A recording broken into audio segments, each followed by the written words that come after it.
Durante generaciones se nos ha enseñado que debemos creer que la historia del Éxodo solo en fe solamente.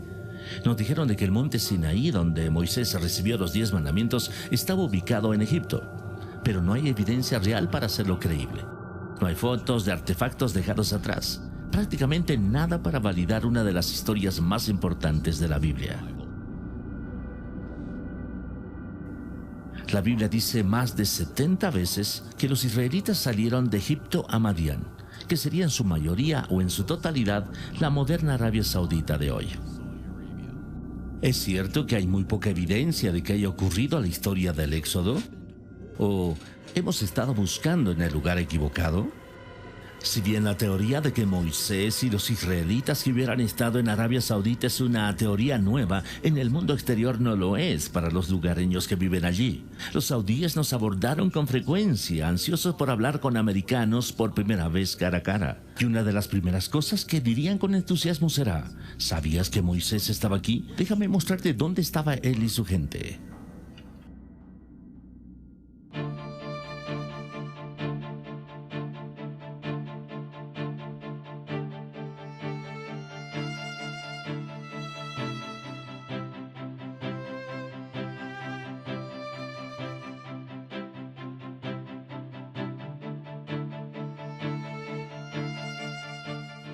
La tradición de que la montaña en la península del Sinaí de Egipto es el monte Sinaí se remonta al siglo IV a.C. Una nueva investigación basada en fuentes judías, cristianas e islámicas indica que hay una tradición que antecede en 600 años. Y según esa tradición, el monte Sinaí está en el noreste de Arabia Saudita. Esta otra tradición apunta al Jabal Maklaf, un pico en la cordillera conocida como Jabal al-Lawz, como la verdadera montaña de Moisés. Varias fuentes históricas, incluido Josefo, registraron que el monte Sinaí es la montaña más alta cerca de una ciudad que hoy se llama Al-Bad. Los lugareños se refieren a Jabal Makla como Jabal Musa, como la montaña de Moisés. ¿Así que llamas Jebel Musa? Jebel Musa. Una de las características distintivas de esta montaña es la cima ennegrecida que puedes ver justo detrás de mí. La Biblia dice que Dios descendió sobre el monte Sinaí como fuego. Los picos ennegrecidos sobresalen de las áreas circundantes y las rocas solo son negras desde el exterior. Los investigadores no están de acuerdo en si las rocas ennegrecidas son evidencia real de que Dios descendió sobre la montaña como fuego, tal como dice la Biblia, o si se trata de roca volcánica natural. Un pequeño puñado de estadounidenses intentaron infiltrarse en esta área a fines de los años 70 y 80. Fueron arrestados y sus fotos y videos confiscados por la policía saudí. Su evidencia se perdió. Sin embargo, las imágenes y los videos comenzaron lentamente a filtrarse hacia el mundo exterior. Según los que se filtraron y fueron arrestados, estos sitios estaban siendo mantenidos en secreto por el régimen saudí, una teocracia que lo escondió del mundo usando cercas y policías y la amenaza de la fuerza. Mientras trataba de entender por qué los saudíes escondían este importante sitio, comencé a buscar fuentes en el mundo islámico. Durante 15 años he estado en el campo de inteligencia antiterrorista y las relaciones internacionales, y uno de mis mejores contactos tenía una historia que contar. Él solía pertenecer a un grupo yihadista e incluso se reunió con el servicio de inteligencia pakistaní y los allegados cercanos de Osama Bin Laden. Y ahora habla por primera vez. Cuando estaba en el mundo yihad, todos sabíamos que el monte Sinaí estaba en Arabia Saudita. La gente en el exterior, incluso la mayoría de los musulmanes, no tenían idea de que estaba allí. Porque nosotros éramos guerreros, no quería que nadie lo supiera. Todos sabíamos que el gobierno saudita lo escondía y lo protegía con personal de seguridad y todos estuvimos de acuerdo con ello. Creemos que si un sitio, incluso un sitio sagrado, es visitado por personas y usado para idolatría, debería ser destruido. Pero siendo escondido, según la ley islámica, eso fue lo que la salvó para que lo veas hoy y lo aprecies.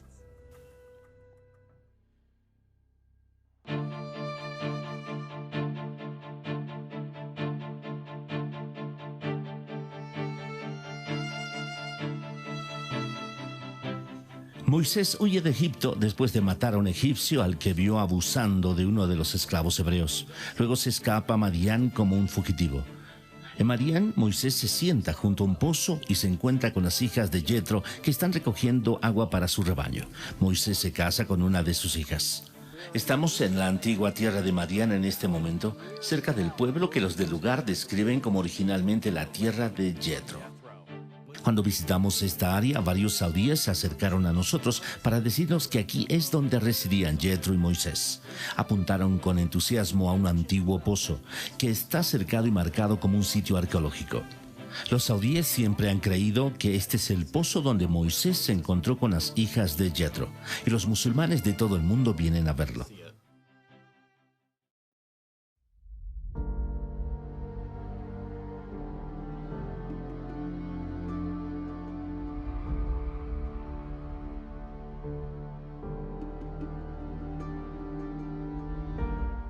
El libro del Éxodo dice que el cruce del Mar Rojo ocurrió en un lugar llamado Yansub, pero los expertos han estado en desacuerdo sobre dónde estaba. Hay dos sitios propuestos para cruzar el Mar Rojo desde Egipto hacia Arabia Saudita. El primer candidato está en el estrecho de Tirán, en la parte inferior de la península del Sinaí de Egipto. El segundo candidato está en la playa de Nuweiba en Egipto. El doctor Glenn Fritz, con estudios avanzados en geografía ambiental, realizó un estudio masivo de la Tierra y todas las referencias históricas sobre dónde ocurrió el cruce. Encontró solo una coincidencia exacta: playa de Nuweiba en Egipto. La playa de Nuweiba tiene casi 8 kilómetros de largo y 4 de ancho, proporcionando suficiente espacio para que la población israelita pueda caber. Aquí quedarían atrapados con las montañas a ambos lados, el Mar Rojo enfrente de ellos, el ejército del faraón justo detrás de ellos. Sorprendentemente, hay un camino bajo el agua de Egipto a Arabia Saudita.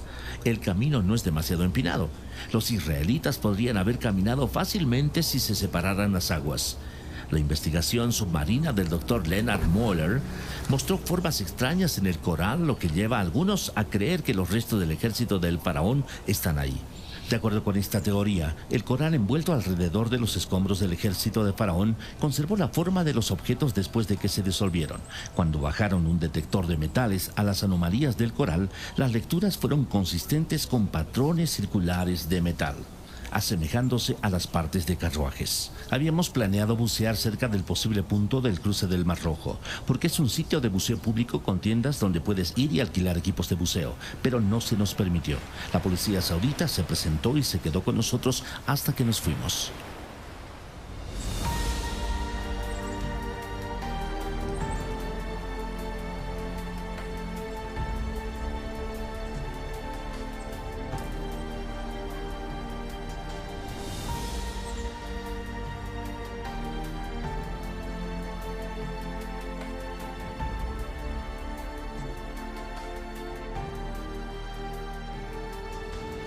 Después de cruzar el Mar Rojo, Moisés y los israelitas se detuvieron en un lugar cerca del monte Sinaí llamado Elim. Desesperado por el agua, encuentran un lugar único con 12 pozos y 70 palmas. A lo largo del camino hacia el posible monte Sinaí real, hay un lugar que refleja Elim con muchas palmeras y hasta hoy 12 pozos. Los locales sauditas nos señalaron a este lugar y específicamente referido a él como Elim.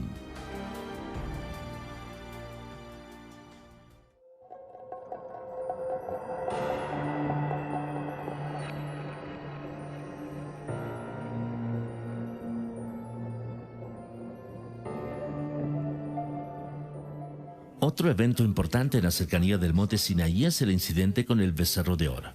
Mientras Moisés está en el monte Sinaí, algunos de sus seguidores comienzan a adorar un becerro de oro. Lo colocan en un soporte y comienzan a adorar a su alrededor. Y pusieron un altar enfrente del mismo. Cuando Moisés baja del monte Sinaí, destruyen el becerro de oro y rocía sus restos en el río que baja de la montaña. Aquí, frente a la montaña, teníamos los restos de lo que pudo haber sido ese lugar de adoración del becerro de oro.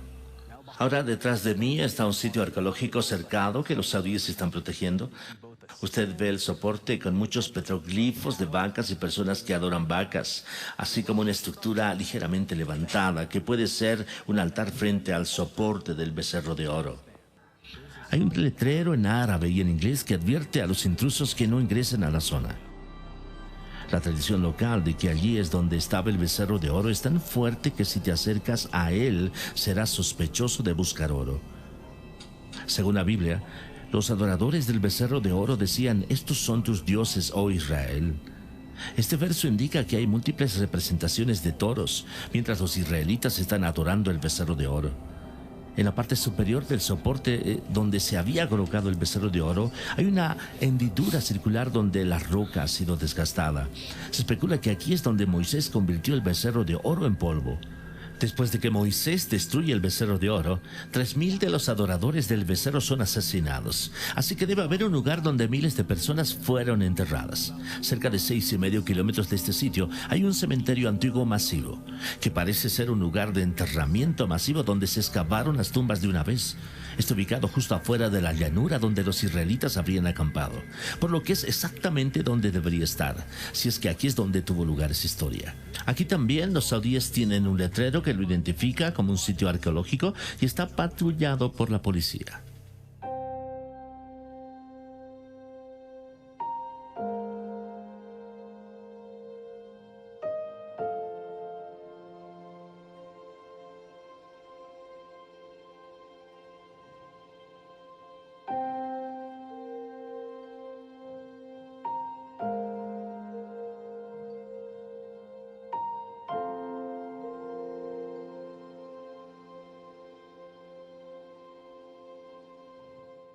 El libro del Éxodo dice que Moisés construyó un altar de piedra sin cortar al pie del monte Sinaí y también estableció 12 pilares para simbolizar las 12 tribus de Israel.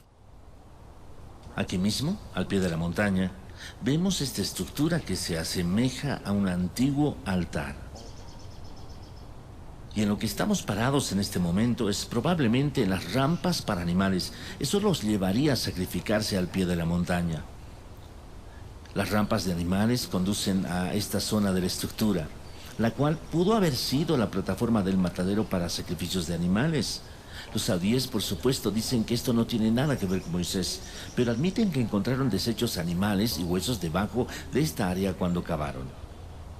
Personas que han estado en este sitio hace décadas dicen que este sitio solía ser mucho más limpio y podías ver claramente los restos de unos 12 pilares, así como una plataforma de piedra en la que estaban parados.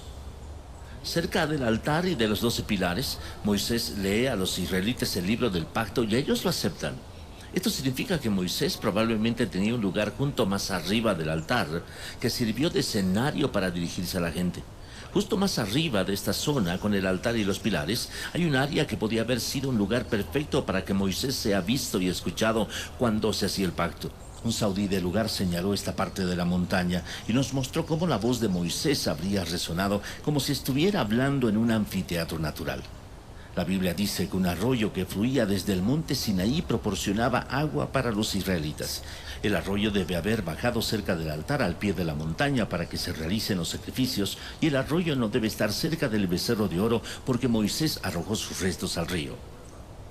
Es muy fácil ver dónde había una vez un arroyo que bajaba de esta montaña, donde hay evidencia de sacrificios quemados. Termina cerca del posible sitio de adoración al becerro de oro. Incluso hay evidencia de pozos alrededor del área donde se habría formado una laguna de agua, demostrando que una gran población alguna vez vivió allí.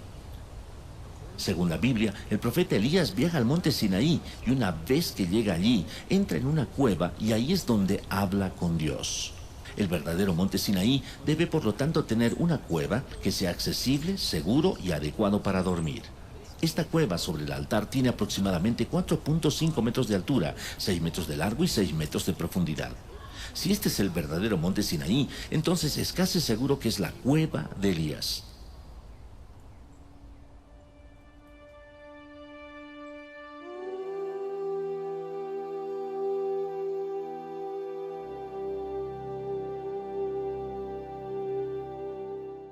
El campamento de los israelitas se establece donde no hay agua. Moisés sube a una roca diferente y la golpea con su vara y milagrosamente el agua se derrama para sus seguidores. El historiador Josefo dijo que la roca partida todavía podía verse en su tiempo y era tan grande que no podía haber sido movida. ¿Es posible que esta roca partida aún permanezca hoy, testificando la veracidad de esta historia? La respuesta es sí, y es impresionante.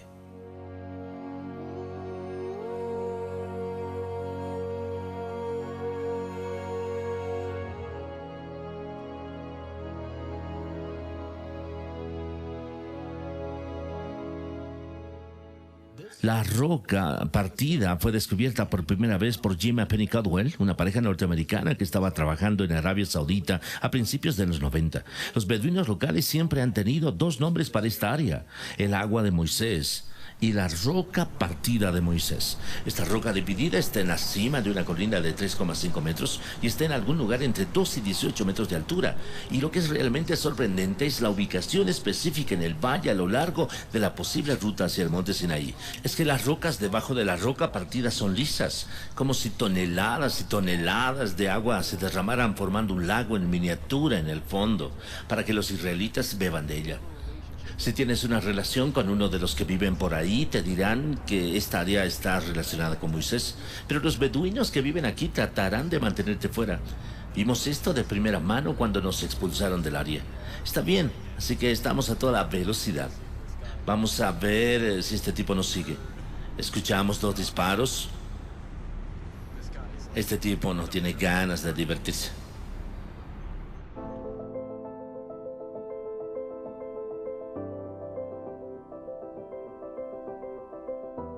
La Biblia dice que el área cerca de la roca partida, donde los israelitas lucharon contra los amalecitas, se llama Refidim, que significa lugar de descanso.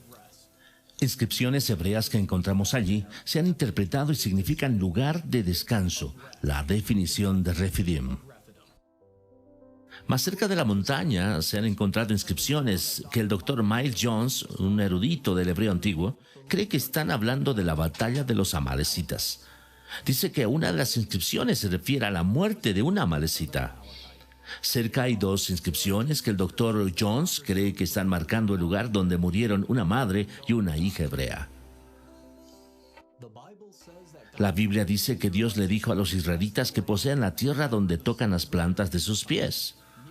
Cerca de la roca partida y cerca de la montaña hay muchas inscripciones con una imagen de un pie y una sandalia. Junto a la imagen hay una escritura protohebrea que significa la planta del pie. También encontramos inscripciones que fueron traducidas y se descubrió que se referían a Yahvé, el nombre hebreo para Dios.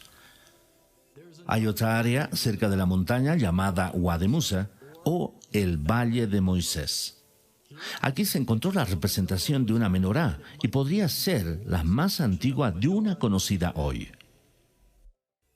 Un nuevo testigo ha revelado recientemente que los saudíes han estado ocultando la evidencia del éxodo desde al menos la Segunda Guerra Mundial. Este hombre era un piloto americano que conoció al rey de Arabia Saudita. Bob Karduk fue una de las primeras personas en llegar al Jabal Maqla en la década de los 80 y recientemente entrevistó a ese piloto y puso las imágenes disponibles para este video.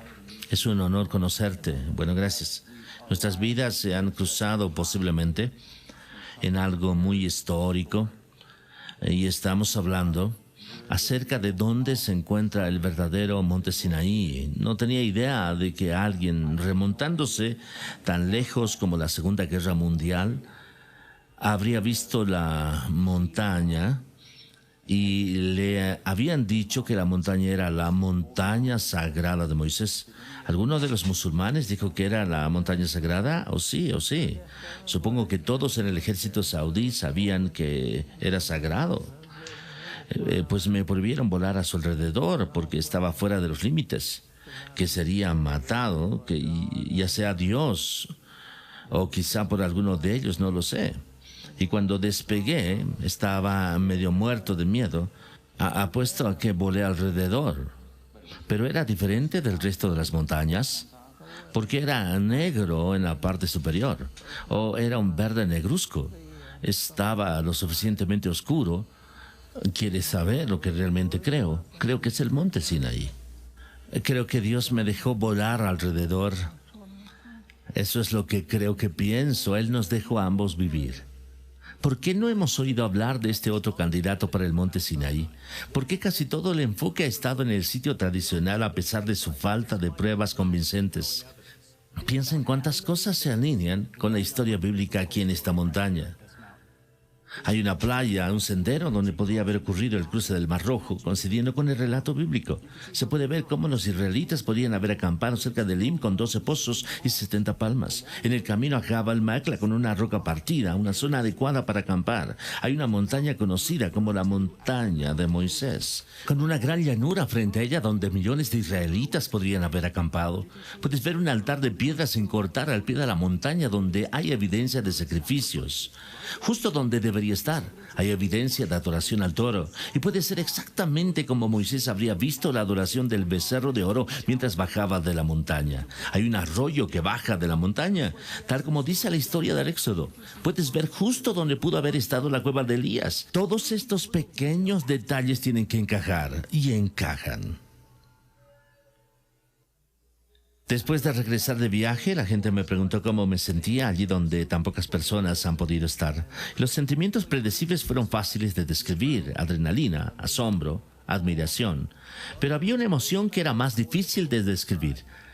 No merecía estar allí. No soy alguien que ha entregado su riqueza a los pobres. No soy un científico o un pastor. Y todavía hay días en los que me siento como si no tuviera fe en absoluto.